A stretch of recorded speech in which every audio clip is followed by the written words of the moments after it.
أما بعد فأعوذ بالله من الشيطان الرجيم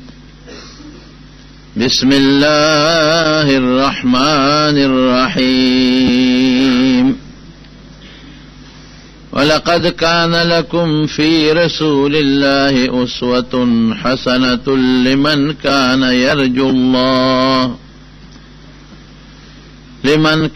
يرجو الله واليوم الآخر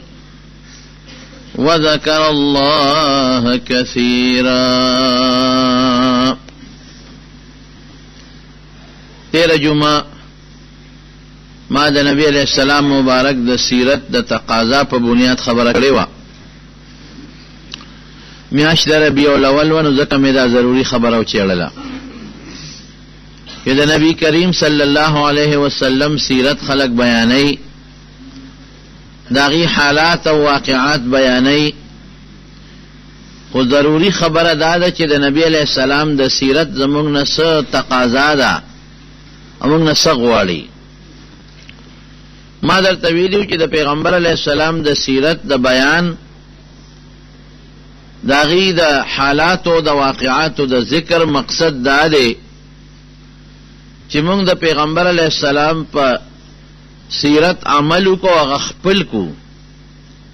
د حضور پاک تابعداریو کو، داغي په نقش قدم روان شو. که صرف موږ د نبی علیہ السلام قصه ذکر کو، داغي واقعات ذکر کو، داغي د جن حالات ذکر کو او عمل په نه کو، نو د دې ذکر او د دې اوریدو ثواب بوشي بشکا. د پیغمبر علیہ السلام حالات بیانول عبادت ته، داغي اوریدل عبادت ته، خو مقصد جدا شی دی. مقصد دا چې موږ په خپل زندګۍ کې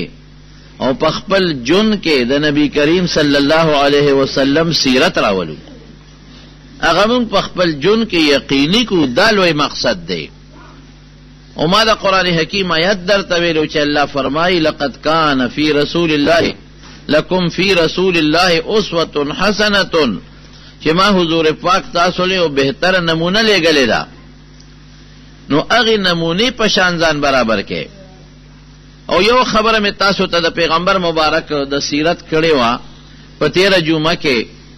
هغه دا دی چې د نبی علیہ السلام د جون لویه حصہ ټول عمر داغي په تواضع او په عاجزۍ کې تیر شوی دی.